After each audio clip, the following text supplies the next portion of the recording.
കാൽമുട്ട് വേദന കാരണമായിട്ട് പല പ്രയാസങ്ങൾ അനുഭവിക്കുന്ന ഒരുപാട് പേരൊന്നും നമ്മുടെ ചുറ്റുവട്ടത്തുണ്ട് എന്നുള്ളതാണ്.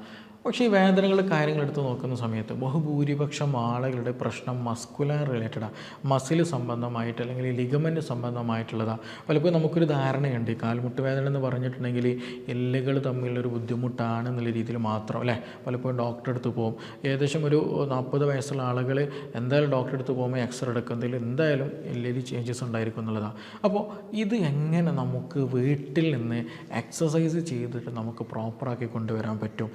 അസുഖങ്ങളൊന്നും ഇല്ല, ഈ പറഞ്ഞതുപോലെ സ്റ്റെപ്പ് കയറാൻ ഇറങ്ങാനൊക്കെ പ്രയാസം ഉണ്ടെന്നുണ്ടെങ്കിൽ മസിലിന് നമുക്ക് എങ്ങനെ സ്ട്രെങ്തൻ ആക്കാം, എങ്ങനെ നമുക്ക് ഈ ഒരു വേദനയെ സ്ട്രെങ്തനിങ് ചെയ്യുന്നതിലൂടെ മാറ്റിക്കൊണ്ടുവരാൻ പറ്റും എന്നതിനെ കുറിച്ചിട്ടാണ് ഇന്ന് നമ്മുടെ ചെറിയൊരു സെഷൻ ഡിസ്കസ് ചെയ്യാൻ പോകുന്നത്. എൻ്റെ പേര് doctor Siraj, medical officer, QNB health care, Koduvally.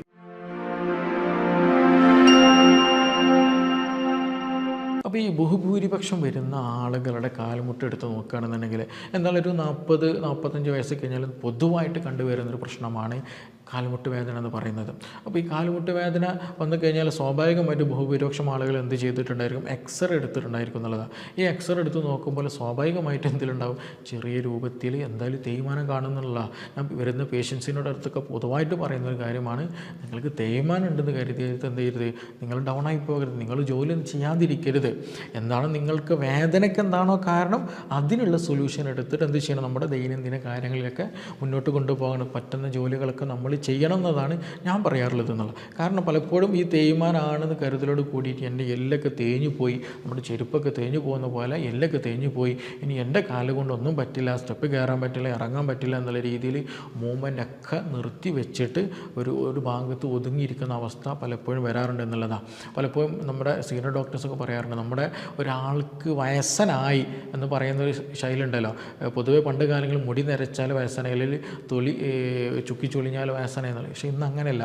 ഇന്ന് കാൽമുട്ട് വേദന വന്നു കഴിഞ്ഞാൽ വയസ്സന. അത് ഈവൻ 25 വയസ്സുകാരാണെങ്കിലും ഇന്നതാണ് അവസ്ഥ. എന്തുകൊണ്ട് അങ്ങനെ പറയുന്നത്? വേറെ ഒന്നുമില്ല, കാൽമുട്ട് വേദന എന്നാൽ പിന്നെ സ്റ്റെപ്പ് കയറാൻ പറ്റില്ല, നമുക്കൊരു സ്ഥലത്ത് യാത്ര പോകാൻ പറ്റത്തില്ല, കൂടുതൽ സമയം ഇരിക്കാൻ പറ്റില്ല, കൂടുതൽ നടക്കാൻ പറ്റത്തില്ല, ഒരു വെയിറ്റ് എടുക്കാൻ പറ്റില്ല, അങ്ങനെ നമുക്ക് മറ്റുള്ളവർ ചെയ്യുന്ന പല കാര്യങ്ങളും ചെയ്യാൻ പറ്റില്ല. അപ്പോൾ അതുകൊണ്ട് തന്നെ വിരുന്നിന് പോവില്ല, ആളുകളുമായിട്ട് ഇടപെടില്ല, പള്ളിയിൽ നിസ്കരിക്കാൻ പോവില്ല, എപ്പോഴും ഇങ്ങനെ ഒരു ഒതുങ്ങിക്കൂടിയ ലൈഫിലേക്ക് പോകുന്നുള്ളതാണ്. അപ്പോൾ ഇതിൽ നമ്മൾ ശ്രദ്ധിക്കേണ്ടതായിട്ട് ഒരു കാര്യം എന്താണെന്ന് ചോദിക്കുകയാണെന്നുണ്ടെങ്കിൽ, ഈ എല്ല് തേയ്മാനം എന്ന് പറയുന്നത് അത് വയസ്സ് സംബന്ധിച്ചിട്ടുള്ളതാണ്. അതായത് നമുക്കൊരു വയസ്സനാകുന്ന സമയത്ത് നമ്മൾ ഒരു 40-45 വയസ്സാകുമ്പോൾ ചിലപ്പോൾ മുടിയൊക്കെ ഒന്ന് നരച്ച് തുടങ്ങും, അതുപോലെ സ്കിന്നൊക്കെ എന്ത് ചെയ്യും, ചിലപ്പോൾ ഒന്ന് ചുളിഞ്ഞു തുടങ്ങും. അതൊരു നാച്ചുറൽ പ്രോസസ്സാണ്. എന്നതുപോലെ തന്നെയാണ് നാച്ചുറലി എന്ത് സംഭവിക്കും, എല്ലുകളിൽ മാറ്റങ്ങൾ വരും, അതിൽ യാതൊരു സംശയമില്ല. അതിന് അങ്ങനെ എടുക്കാവൂ എന്നതാണ് പ്രധാനമായിട്ട് ശ്രദ്ധിക്കേണ്ടത്. അപ്പോൾ അതുകൊണ്ട് തന്നെ ഇന്ന് ബഹുഭൂരിപക്ഷം ആളുകൾ കാൽമുട്ട് വേദനയാണ്, തേയ്മാനാണെന്ന് പറഞ്ഞിട്ട് പിന്നീട് കാല് ഇളക്കാറില്ല. അതുവരെ നടന്ന ആളുകളായിരിക്കും ഈ എക്സ്റേ കാണലോട് കൂടിയിട്ട് പിന്നെ നടത്തം കുറച്ച്, അതുവരെ വലിയ പ്രശ്നങ്ങളില്ലാതെ സ്റ്റെപ്പ് കയറിയിട്ടുണ്ടായിരിക്കും. പക്ഷേ ഈ പറഞ്ഞതുപോലെ പേടി കൂടിയിട്ട് പിന്നെ സ്റ്റെപ്പ് കയറലും എക്സസൈസ് ചെയ്യലൊക്കെ നിർത്തിയിട്ടുണ്ടായിരിക്കും എന്നുള്ളതാണ്. നമുക്കറിയാം, നമ്മുടെ ഈ ഒരു ചുറ്റുപാട്ടത്തിൽ അടുത്ത കാലത്തിൽ നല്ല രീതിയിൽ ഫിസിയോതെറാപ്പിക്കാർ കൂടിയിട്ടുണ്ടല്ലോ. ഇവരുടെ ഒരു പ്രധാന പരിപാടി എന്താ അറിയുമോ, ഫിസിയോതെറാപ്പി വളരെ നല്ല ചെയ്യുന്ന ഒരുപാട് പേരുണ്ട്. അപ്പോൾ ഈ ഫിസിയോതെറാപ്പി നമുക്ക് അവർ ചെയ്യുന്ന ഒരു ബെറ്റർ റിസൾട്ട് അല്ലെങ്കിൽ ബെറ്റർ ആയിട്ടുള്ളൊരു കാര്യം എന്ന് ചെയ്യുകയാണെങ്കിൽ നമ്മുടെ മസിലുകൾക്ക് നല്ല സ്ട്രെങ്തനിങ് കൂട്ടുന്ന പ്രോഗ്രാമുകൾ ചെയ്യും, നല്ല എക്സസൈസുകളും തെറാപ്പികളും ചെയ്യും എന്നുള്ളതാണ്. അപ്പോൾ ഇത് നമ്മൾ ചെയ്യുമ്പോൾ തന്നെ നല്ല മാറ്റം ഉണ്ടായിരിക്കും എന്നുള്ളത് നമുക്ക് പല ആളുകൾക്ക് ഉണ്ടാകുന്നതാണ്. കൂടുതൽ മെഡിസിനൊന്നും എടുക്കാതെ എക്സസൈസുകളിലൂടെ നല്ല രീതിയിൽ മാറ്റങ്ങൾ കൊണ്ടുവരാൻ പറ്റും എന്നുള്ളതാണ്. അപ്പോൾ ഈ കാര്യത്തിൽ ഇപ്പോൾ മുട്ടുവേദനയുള്ള ആളുകൾക്ക് എൻ്റെ അടുത്ത് വരുന്ന ചില കേസുകൾ, ബഹുഭൂരിപക്ഷം കേസുകൾ തന്നെ പറയാം, തേയ്മാനം എന്ന് പറഞ്ഞിട്ടായിരിക്കും എൻ്റെ അടുത്ത് വരാറുള്ളത്. തേയ്മാനം ഉണ്ടായിരിക്കുകയും ചെയ്യും മിക്ക ആളുകൾക്കും. പക്ഷെ അവർ എടുത്ത് നോക്കുന്ന സമയം അവർക്ക് മസിൽസിൽ നല്ല പെയിൻ ഉണ്ടായിരിക്കും, നല്ല ടെൻഡർനെസ് ഉണ്ടായിരിക്കും, നല്ല വേദന ഉണ്ടായിരിക്കും, മസിൽ തൊടാൻ പറ്റില്ല, നീർക്കെട്ടൊക്കെ ഉണ്ടായിരിക്കും എന്നുള്ളതാണ്. അപ്പോൾ അത് ഹിസ്റ്ററി എടുത്ത് നോക്കുന്ന സമയത്ത് എന്താണ്, ഇവർ ഒരു പണി എടുക്കുന്നുണ്ടായിരിക്കില്ല, മസിൽ വേണ്ട രീതിയിൽ എക്സസൈസുകളോ സ്ട്രെങ്തനിങ്ങോ കാര്യങ്ങളോ ഒന്നും ചെയ്യുന്നുണ്ടായിരിക്കില്ല എന്നുള്ളതാണ്. ഒരു 30-35 വയസ്സായി കഴിഞ്ഞാൽ എല്ലാ സ്ത്രീക്കും പുരുഷനും എന്ത് ചെയ്യുന്നുണ്ട്, ബോഡിയിൽ പ്രോട്ടീൻ്റെ അളവ് നല്ല രീതിയിൽ കുറയും. അപ്പോൾ അതുകൊണ്ട് തന്നെ ഓൾറെഡി നമ്മുടെ മസിൽ നല്ല ലൂസായിരിക്കും. അത് മാത്രമല്ല നമ്മൾ അതിനനുസരിച്ചിട്ടല്ലാതെ ഭക്ഷണമൊന്നും കഴിക്കുകയില്ല. അതേസമയം നമ്മൾ നല്ല റെസ്റ്റിലായി കഴിഞ്ഞാൽ എന്താ സംഭവിക്കുക, ജോയിൻറ്റുകളൊക്കെ ചുരുങ്ങിപ്പോവും, ജോയിൻറ്റുകളൊക്കെ ഇമ്മൊബിലിറ്റി വരും, സ്റ്റിഫ്നെസ് വരും, പിടുത്തം വരും. അപ്പോൾ അത് വളരെ പ്രയാസം. അതുകൊണ്ട് തന്നെ നമ്മൾ ഒരു ഭാഗത്ത് വേദന ഉണ്ടെന്ന് കരുതിയിട്ട് സൈഡായി കഴിഞ്ഞിട്ടുണ്ടെങ്കിൽ പിന്നീട് അങ്ങോട്ട് എണീറ്റ് നടക്കൽ വളരെ പ്രയാസമായിരിക്കും. പലരെയും വളരെ ബുദ്ധിമുട്ടിലുണ്ടാക്കുന്ന സംഗതികളാണ്. ഞാൻ പൊതുവേ നിസ്കരിക്കുന്ന മുസ്ലിംസിനോട് പറയാറുണ്ട്, എന്താ അറിയോ, നിങ്ങൾ നിസ്കരിക്കുന്ന സമയത്ത് നിങ്ങൾക്ക് കാലുമുട്ട് വേദന ഉണ്ടെന്നുണ്ടെങ്കിൽ അതിന് ട്രീറ്റ്മെൻറ്റ് എടുത്തിട്ട് എന്ത് ചെയ്യുക, സാധാ പോലെ നിസ്കരിക്കുക. നിങ്ങൾക്ക് വലിയ പ്രശ്നമൊന്നുമില്ല, വലിയ ബുദ്ധിമുട്ടില്ല എന്നില്ലാന്നുണ്ടെങ്കിൽ സാധാ പോലെ തന്നെ നിങ്ങൾ നിസ്കരിക്കുക. നിങ്ങൾക്ക് ഇനി എണീറ്റിട്ട് പൊന്താനാണ് ബുദ്ധിമുട്ടുന്നുണ്ടെങ്കിൽ നിങ്ങൾ ഇരിക്കുക, ഇരുന്നിട്ട് നിസ്കരിക്കാനാണ്, കസേരയിലല്ലാതെ നിലത്തിരുന്ന് നിസ്കരിക്കാനാണ് ഞാൻ പൊതുവേ പറയാറുള്ളത്. വേറെ ഒന്നുമില്ല, അത് അവർക്ക് കിട്ടുന്നൊരു കോൺഫിഡൻസ് ഉണ്ട്, അവർക്ക് കിട്ടുന്നൊരു ഉറപ്പുണ്ട്. അത് മാത്രമല്ല കാലുമുട്ടിന് നല്ല രീതിയിൽ അതൊരു ആയാസം കിട്ടുന്നതാണ്. ആ സ്റ്റിഫ്നെസ് കുറയ്ക്കാനൊക്കെ നന്നായിട്ട് ഹെൽപ്പ് ചെയ്യും. ചില ആളുകൾക്ക് ഇരിക്കാൻ പറ്റാത്തതുകൊണ്ട് കേട്ടോ, അത് വളരെ ഇമ്പോർട്ടൻ്റ് ആണ്. അത് നമ്മൾ നോക്കിയിട്ട് ചെയ്യേണ്ടതാണ്, വളരെ പ്രാധാന്യം കൊടുക്കേണ്ടത് തന്നെയാണ്. ഈ ഒരു സമയത്ത് നമ്മൾ കൂടുതൽ പ്രാധാന്യം കൊടുക്കുന്നത് വേറെ ഒന്നുമല്ല, ഈ മസിലുകൾ എങ്ങനെ നമുക്ക് മൂവ്മെൻറ്റ് കൂട്ടാം, അതുമൂലം നമുക്ക് എങ്ങനെ പെയിൻ കുറക്കാമെന്നതിനെ കുറിച്ചിട്ടാണ്. ഇത് ഒന്ന് നമുക്ക് ഇരുന്നിട്ട് തന്നെ ചെയ്യാൻ പറ്റുന്ന ചില എക്സസൈസുകളുണ്ട്. അതിലൊന്ന് നമ്മൾ ഈ ചെയറിൽ എന്ത് ചെയ്യുക, സ്ട്രൈറ്റ് ആയിട്ടിരിക്കുക, നല്ല രീതിയിൽ നിവർന്നിരിക്കാൻ എന്ത് ചെയ്യുക, ഒന്ന് ശ്രദ്ധിക്കുക എന്നുള്ളതാണ്. എന്നിട്ട് എന്ത് ചെയ്യുക, ജസ്റ്റ് നമ്മുടെ കാല് തൂക്കിയിട്ടിടൽ മുട്ട്, അത് നല്ല രീതിയിൽ എന്ത് ചെയ്യുക, മുന്നോട്ടും ബാക്കോട്ടും ഒരു നല്ല രീതിയിൽ ലൂസായിട്ട് അനക്കാൻ ശ്രദ്ധിക്കുക എന്നുള്ളതാണ്. ഒന്ന് റൈറ്റ് കാല് ഇങ്ങനെ ആക്കിയാൽ അടുത്ത ലെഫ്റ്റത്തെ കാല് എന്ത് ചെയ്യുക, മെല്ലെ ഇങ്ങനെ മൂവ് ചെയ്യുക. പിന്നെ രണ്ട് കാലം ഒരുമിച്ച് മൂവ് ചെയ്യുക. എന്നിട്ട് ഒരു മിനിറ്റ് എന്ത് ചെയ്യാൻ ചെയ്യണത് വളരെ നല്ലത്. പിന്നെ ഒന്ന് എന്ത് ചെയ്യുക, ഒന്ന് റെസ്റ്റ് എടുക്കുക, കുറഞ്ഞൊരു 5 സെക്കൻഡ്. പിന്നെ നെക്സ്റ്റ് സ്റ്റെപ്പിൽ നമ്മൾ ചെയ്യണം, നമ്മുടെ കാലിന് മുട്ട് ജസ്റ്റ് ഒന്ന് പൊക്കി പിടിക്കുക. നമ്മൾ കാല് മുട്ട് എന്ത് ചെയ്യുക, ജസ്റ്റ് ഒന്ന് പൊക്കി പിടിച്ചതിന് ശേഷം എന്ത് ചെയ്യുക, കാല് മെല്ലെ ഇങ്ങനെ മുന്നോട്ടും ബാക്കോട്ടും മൂവ്മെൻറ്റ് കൂട്ടുക എന്നുള്ളതാണ്. പിടുത്തം കിട്ടില്ല, നമ്മുടെ കാലിൻ്റെ മുട്ട് അവിടെ ഭാഗത്ത് ഇങ്ങനെ പിടിച്ചിട്ട് ജസ്റ്റ് ഒന്ന് പൊക്കുക. എന്നിട്ട് എന്ത് ചെയ്യുക, കാലിങ്ങനെ മുന്നോട്ടും ബാക്കോട്ടും ആട്ടിയിരിക്കുക, മുന്നോട്ടും മൂവ്മെൻറ്റ് കൂട്ടുന്ന ഒരു സാഹചര്യം. അതുപോലെ ഇടത്തെ കാലും അതേപോലെ തന്നെ ചെയ്യാൻ ശ്രദ്ധിക്കാം. ഇനി അത് കഴിഞ്ഞതിന് ശേഷം നമ്മളെ ഇരുത്തത്തിൽ നമ്മൾ സൈക്കിൾ ചവിട്ടാറില്ല, സൈക്കിൾ ഇങ്ങനെ റൗണ്ടിൽ ചവിട്ടാറില്ലേ പെട്ടല്ലേ. അപ്പോൾ എന്നതുപോലെ എന്ത് ചെയ്യുക, നമ്മൾ ഇരുന്നിട്ട് മെല്ലെ കാല് പൊക്കുക, മുന്നോട്ട് കൊണ്ടുപോവുക, ബാക്കോട്ട് തിരിക്കുക. ഈ മൂവ്മെൻറ്റ് ഇങ്ങനെ എന്ത് ചെയ്യുക, സ്റ്റെപ്പായിട്ട് ഇങ്ങനെ കൂടുതൽ ചെയ്യുക. ഒരു 30 വട്ടമൊക്കെ എന്ത് ചെയ്യുക. അതേപോലെ ഇടത്തെ കാലം എന്ത് ചെയ്യുക, ഇങ്ങനെ ചെയ്തു കൊണ്ടുവരിക എന്നുള്ളതാണ്. ഇനി അതേപോലെ നമുക്ക് ചെയ്യാൻ പറ്റുന്ന മറ്റൊരു സിമ്പിൾ സ്റ്റെപ്പാണ്, നമ്മുടെ കാഫ് മസിലൊക്കെ നല്ല സ്ട്രെങ്ത്ത് കിട്ടാനൊക്കെ പറ്റുന്ന സിമ്പിൾ ട്രിക്കാണ്. അതിൻ്റെ കാഫ് മസിൽ പുഷപ്പ് എന്നൊക്കെ വേണമെങ്കിൽ പറയാം. നമ്മൾ കാലിങ്ങനെ നിലത്ത് വെച്ചിട്ടുണ്ടല്ലോ, നമ്മളെ കാൽപാദം ഇങ്ങനെ അമർത്തി ഇരിക്കുകയാണല്ലോ. ആ ഇരിക്കുന്ന സമയത്ത് എന്ത് ചെയ്യുക, മെല്ലെ കാലിൻ്റെ ബാക്ക് മടമ്പിൻ്റെ ഭാഗം എന്ത് ചെയ്യുക, പൊക്കുക. അതായത് നമ്മുടെ വിരലിൻ്റെ ഭാഗങ്ങൾ തള്ളവിരൽ നിലത്ത് വെക്കുകയും ചെയ്യുക. അതേപോലെ മടമ്പിൻ്റെ ഭാഗം മെല്ലെ പൊക്കുക, ഇങ്ങനെ നിൽക്കുക. എന്നിട്ട് മെല്ലെ നോർമൽ പൊസിഷനിലേക്ക് പോവുക. എന്നിട്ട് എന്ത് ചെയ്യുക, ഈ ഭാഗം പൊക്കുക, മടമ്പ് നിലത്ത് വെച്ചിട്ട് വിരലിൻ്റെ ഭാഗം എന്ത് ചെയ്യുക, മുകളിലോട്ട് പൊക്കുക.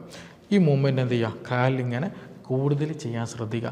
ഇത് നല്ല രീതിയിൽ നമ്മുടെ ഒരു ഭാഗത്തുണ്ടാകുന്ന മസിൽ മൂവ്മെൻറ്റ് കൂടുതൽ കിട്ടും. അതേപോലെ സർക്കുലേഷൻ നല്ല രീതിയിൽ പ്രോപ്പറായിട്ട് കിട്ടും.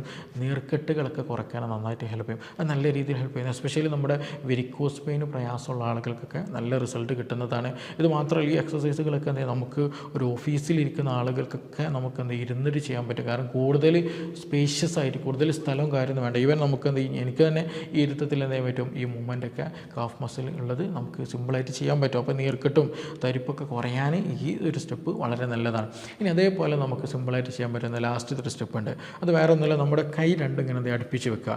എങ്ങനെ, നമ്മുടെ കാൽമുട്ടിൻ്റെ കാലിൻ്റെ മുട്ടിൻ്റെ ഭാഗം ഉണ്ടല്ലോ, അതിൻ്റെ ഇടയിലായിട്ട് കൈ ഇങ്ങനെ എന്ത് ചെയ്യുക, രണ്ടും മുഷ്ടി ചുരുട്ടിയിട്ട് ഇങ്ങനെ പിടിക്കുക. എന്നിട്ട് എന്ത് ചെയ്യണം, കാൽമുട്ട് രണ്ടും ഈ അടുപ്പിച്ച് പിടിക്കണം. കാൽമുട്ട് രണ്ടും ഇങ്ങനെ അമർത്തി പിടിക്കുകയും ചെയ്യുക. അതേസമയം നമ്മുടെ കാലിൻ്റെ ഭാഗം ഉണ്ടല്ലോ, കാൽപാദം ഉണ്ടല്ലോ, കാൽപാദം പുറത്തേക്ക് എന്ത് ചെയ്യുക, മൂവ്മെൻറ്റ് വരുത്തുക. കാല് എന്ത് ചെയ്യുക, കാൽമുട്ടിൻ്റെ ഭാഗം രണ്ടും അടുപ്പിച്ച് ചേർത്ത് പിടിക്കുന്നു, കാൽപാദം ഓപ്പോസിറ്റ് ഡയറക്ഷനിൽ ഇങ്ങനെ മൂവ്മെൻറ്റ് വരുത്തുകയും ചെയ്യുന്നു. അപ്പോൾ അത് നല്ല രീതിയിൽ എന്ത് ചെയ്യും, നമ്മുടെ കാലിന് സ്ട്രെങ്ത്ത് കിട്ടുന്ന, ഈ പറഞ്ഞതുപോലെ ബലം കൂടാൻ നന്നായിട്ട് ഹെൽപ്പ് ചെയ്യും. മസിലിന് സ്ട്രെങ്ത്ത് കിട്ടാൻ ഹെൽപ്പ് ചെയ്യും. പ്രത്യേകിച്ച് കാല് തെന്നി പോവുക, കാല് പെട്ടെന്ന് വീക്കായിട്ട് പോവുക, ബലം കിട്ടാത്ത ആളുകളുണ്ടാവും. അത് എസ്പെഷ്യലി പറഞ്ഞതുപോലെ ഈ ഒരു ജോയിൻറ്റ് റിലേറ്റഡ് ആയിട്ടും അതേപോലെ മസിൽസ് റിലേറ്റഡ് ആയിട്ട് വരുന്ന ചെറിയ പ്രശ്നമാണ്. അത് നമുക്ക് നല്ല സ്ട്രെങ്തനിങ് ആക്കി കഴിഞ്ഞാൽ എന്ത് ചെയ്യും, നല്ല റിസൾട്ട് കിട്ടുക എന്നുള്ളതാണ്. അപ്പോൾ ഈ ഒരു പറഞ്ഞതുപോലെ മറ്റു പല ബുദ്ധിമുട്ടുകളൊന്നുമില്ല, മസിൽ റിലേറ്റഡ് ആയിട്ട് പെയിനാണ്, അങ്ങനെയൊക്കെയുള്ള ആളുകൾക്ക് ഈ പറഞ്ഞതുപോലെയുള്ള ഈ ഒരു 5 സ്റ്റെപ്പുകൾ നമുക്ക് ഇരുത്തത്തിൽ തന്നെ ചെയ്യുകയാണെന്നുണ്ടെങ്കിൽ നല്ല പ്രോപ്പറായിട്ട് റിസൾട്ട് കിട്ടും. ഞാൻ ഒന്നുകൂടെ ജസ്റ്റ് ഓടിച്ച് പറയാണ്. ഒന്ന്, നമ്മൾ ഇരിക്കുന്ന ഇരുത്തത്തിൽ എന്ത് ചെയ്യുക, കാല് മെല്ലെ റൈറ്റ് ലെഗ് എന്ത് ചെയ്യുക, മുന്നോട്ട് ഇങ്ങനെ മൂവ് ചെയ്യുക. അതേപോലെ ലെഫ്റ്റ് ലെഗ് എന്ത് ചെയ്യുക, കുറച്ച് സമയം എല്ലാം ഇങ്ങനെ മൂവ് ചെയ്യുക. ഇനി അതേപോലെ തന്നെ എന്ത് ചെയ്യുക, കുറച്ച് കഴിഞ്ഞിട്ട് ഈ കാലിൻ്റെ മുട്ട് പിടിച്ച് ജസ്റ്റ് ഒന്ന് എലിവേറ്റ് ചെയ്യുക. എന്നിട്ട് നമ്മുടെ കാലും അങ്ങോട്ടും ഇങ്ങോട്ടും മുന്നോട്ടും ബാക്കോട്ടും മൂവ് ചെയ്യുക.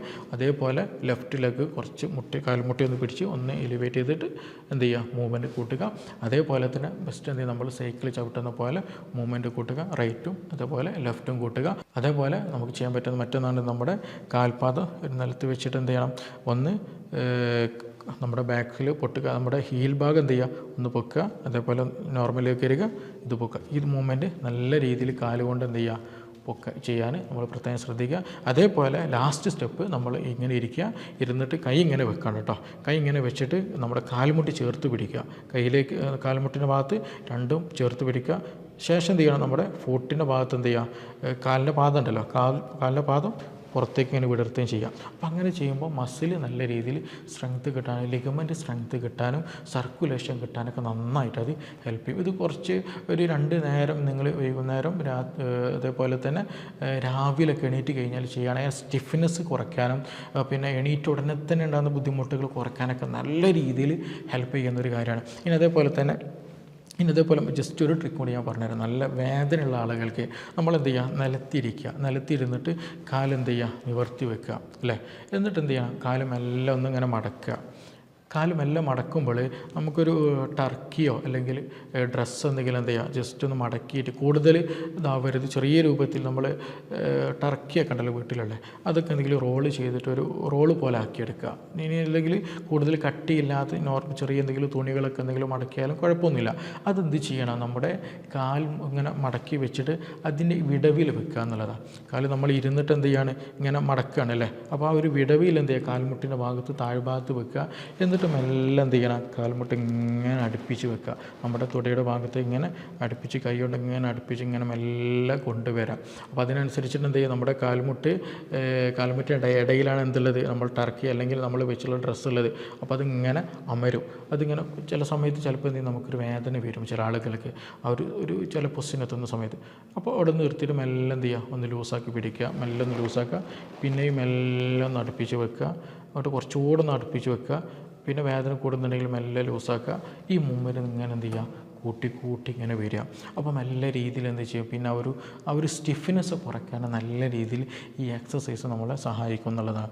അപ്പോൾ ഈ ലിഗമെൻറ്റ് റിലേറ്റഡ് ആയിട്ട് അല്ലെങ്കിൽ സ്റ്റിഫ്നെസ് കൂടിയിട്ട് മസിൽ മൂവ്മെൻറ്റ് കുറഞ്ഞിട്ടൊക്കെ ബുദ്ധിമുട്ടുള്ള ആളുകൾക്ക് ഈ എക്സസൈസ് ചെയ്യൽ വളരെ ഉപകാരമാണ്. പ്രത്യേകിച്ച് കാലങ്ങളായിട്ട് നിങ്ങൾ എക്സസൈസ് ഒന്നും ചെയ്യുന്നില്ല, മറ്റ് അസുഖങ്ങളൊന്നും ഇല്ല എങ്കിൽ നിർബന്ധമായിട്ട് എന്ത് ചെയ്യുക, ഈ പറഞ്ഞ എക്സസൈസുകൾ വീട്ടിൽ നിന്ന് തന്നെ ചെയ്യാൻ പറ്റും. നിങ്ങൾക്ക് നല്ല മാറ്റം ഉണ്ടായിരിക്കും, യാതൊരു സംശയവും ഇല്ല. ഇനി ഈ വിഷയത്തിൽ നിങ്ങൾക്ക് എന്തെങ്കിലും സംശയങ്ങളുണ്ട്, കൂടുതലൊക്കെ അറിയാനൊക്കെ താല്പര്യമുണ്ടെങ്കിൽ എന്ത് ചെയ്യുക, താഴെ തന്നിട്ടുള്ള നമ്പറിൽ ബന്ധപ്പെടാവുന്നതാണ്. നമുക്കിനി മറ്റൊരു വിഷയവുമായി ബന്ധപ്പെട്ടിട്ട് വീണ്ടും കാണാം. Thank you.